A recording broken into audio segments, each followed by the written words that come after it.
Welcome back to another video on what really happened between Zeke and Andrea in Game Changers, and some of the history behind their friendship and fallout during the season. I'm gearing up for the battle of my season to get rid of Andrea. Terrible game move, you suck at this game. I hope I see you never. If you are eager for more content like this, please subscribe and consider becoming a patron. I will be posting additional videos on my Patreon that only patrons will have access to. So check it out if you don't want to miss out on anything. I currently have 3 tiers that you can choose from to be a member. You can join for $1 and be a neat lady. Have you all never met a neat lady? Pay $3 and be a dragon slayer. The Dragon Slayer has vanquished the dragon once and for all. Ah! Or if you pay $5, you get to be a golden god. The golden god has risen again. The link is in the description below, so please have a look. Okay, so back to Zeke and Andrea. I just want to say that from all accounts, they seem to be on pretty good terms now, and both seem to be living great lives. Besides that one time Andrea got trampled by a horse and broke her nose. I'm not making this video because I want everyone to pick sides and be either Team Andrea or Team Zeke. I'm talking about this relationship because it is one of the most complex relationships that I've seen in Survivor. The show barely touches on their relationship, but I actually think it's really fascinating, and the fallout from Zeke turning on Andrea could have been the center point of a very dark season. They're interested you for a couple votes, but everyone here knows you're shady. Look, this conversation doesn't seem productive if I'm not going to get a chance to speak. So I'm going to go talk to other people. Unfortunately, it's basically just a 3-episode story arc of Andrea being pissed at Zeke and voting him out, but the story could have been much more nuanced. I am furious at Zeke. I've been working with him since day one. I thought we were not only Alliance members, I thought we were friends. Even what we see in terms of the aftermath of Zeke's Andrea blindside could have been better.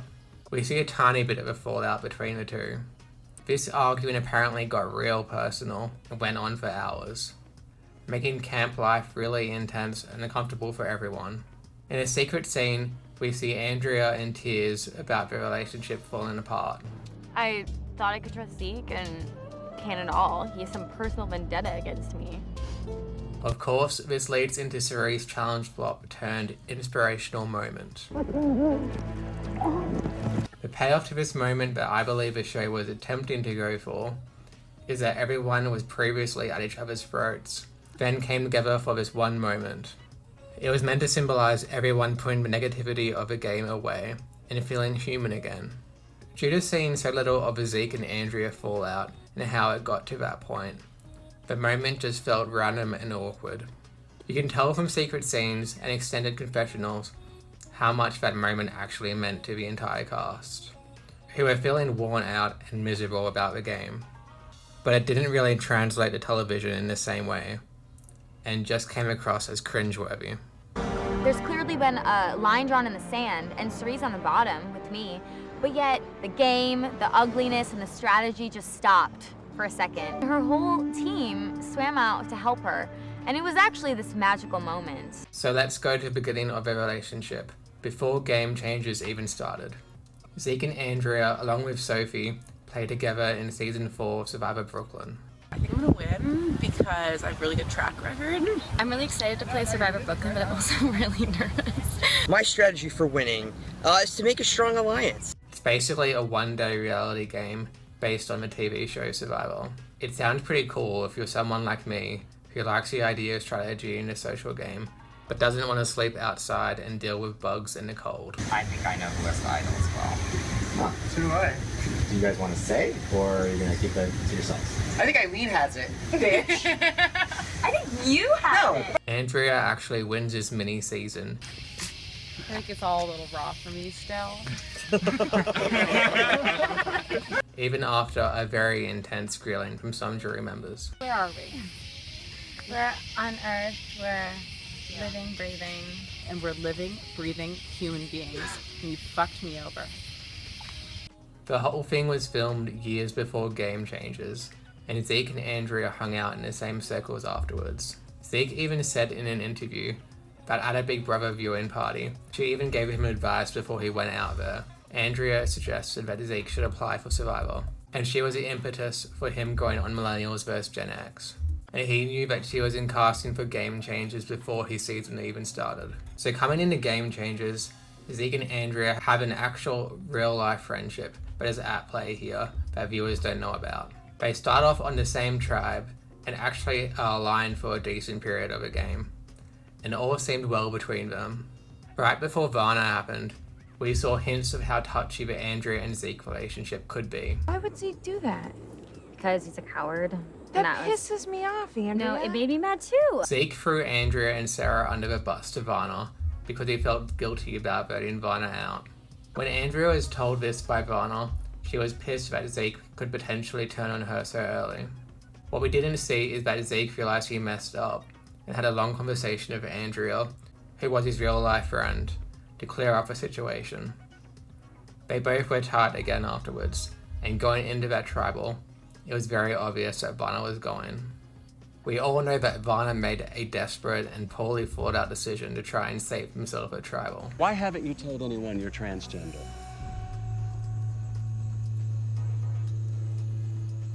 While it was amazing how everyone came to Zeke's defense in that moment, including Andrea, we didn't see the aftermath of Zeke's mental state afterwards. Man, that was really tough. I really feel for Zeke. You know, it's his right to tell people. The next episode, we see Zeke talk about how he dealt with it, and how he wants to get back into the game. There's still a task at hand, a task that I'm rather committed to. I'm here to win $1 million. I'm here to play Survivor, so let's just get back to it. The show never references the moment again, besides maybe one or two comments of other players saying that they can't take him to the end because Zeke has a good story and would win. We're thinking Zeke, because if he gets to the end, he can win this game. He has the absolute best story. Zeke has talked about how after what he went through, his head really wasn't in the right headspace to play the game anymore. In exit interviews, Zeke talked about how he was slightly upset with Andrea for not having a one-on-one conversation with him and a human moment to check to see if he was okay. Zeke was quoted as saying, "I went through something pretty traumatic, and Andrea is someone who I had known for 3 years, who had been to my apartment, who I shared friends with, and that she didn't pull me aside and say, 'Screw the game, how are you doing? Are you okay?' I've added a link in the description to this article. It's a really interesting read if you want more information on Zeke's story." Now the whole situation between Zeke and Andrea sounds more like a miscommunication between the two, since of everything we see during the tribal and post-game, Andrea was 100% an ally during the entire situation. She seemed like a genuine supporter of Zeke until he flipped on her. I think Zeke's outward comment trying to convince himself that he was okay, and to try and move on with the game, meant that the players around him thought Zeke was actually okay, because they couldn't see the struggles he was still going through internally. If Andrea realised what Zeke was wanting from her, I'm sure she would have done it in a second. We also can't blame Zeke for how he reacted, since everyone deals with trauma differently, and it's not our place to really say how he should have acted. More respect for Zeke in telling his story than I do for a handful of these jokers in knowing them for 20 days. It would have been impossible for the show to fully lay out what was happening between Zeke and Andrea, since a lot of this only came out after filming. I don't think Zeke mentioned any of these issues he was facing in the post-merge. From what I understand, he felt a lot of pressure to be a role model for the trans community, and wanted to seem strong. Zeke didn't want to reveal how much the outing actually impacted him. And also to get over my own fears, and to get over my own, issues and complexes and insecurities with being transgender. So there's all this tension on Zeke's end, where he feels written off and anxious about where he stands with Andrea coming into the merge. Zeke is correct in feeling that he's on the outs with his current alliance, with players like Andrea, Suri, Aubrey, and Michaela. As he smartly points out, when you're not the one in the know on things around camp, and only hear what is happening through others, it's probably a clear sign that you're not in a good position. Most of my information has been told to me from Suri and from Andrea. They're in control. Something's not right. I'm not in the position I want to be in the game. Unfortunately, he goes about making a new alliance in the worst way possible. Do you live with the regret of making a move too early, or the regret of not getting a chance to make a move at all? You gotta regret making the move.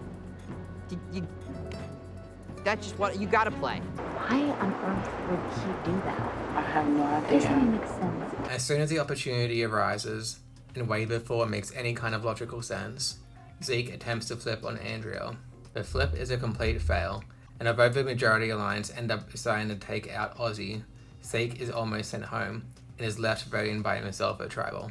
So from Zeke's perspective, he was feeling shut out from his alliance and didn't feel that Andrea was truly there for him through his trauma. He was going through all of his complex thoughts about his outing experience alone, which resulted in him making some pretty questionable game moves.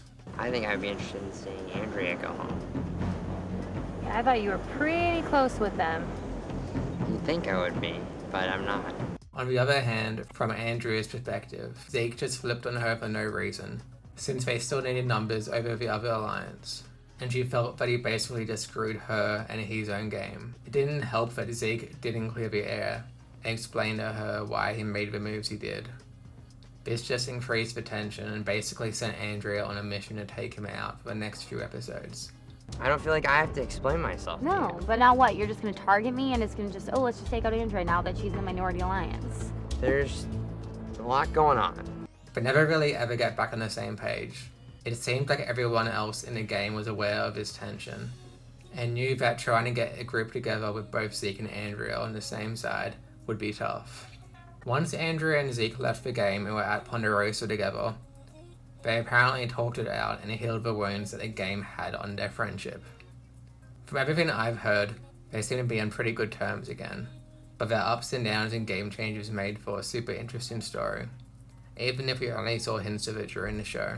You do have to have genuine friendships and relationships out here. Because if you just turn your heart off and you're just treating everyone like human chess pieces, then I feel like you're not gonna get to the end. Please let me know what you think in the comments, since I'm always keen for an interesting discussion. How much of this friendship did you already know about? Do you think the show did a good job showing both sides of the story? Have you heard different takes on what happened and disagree with what I've said? Please like and comment on my video to let me know if you want more content like this. I actually thought maybe we could have a conversation, but he's so smug and he's so condescending.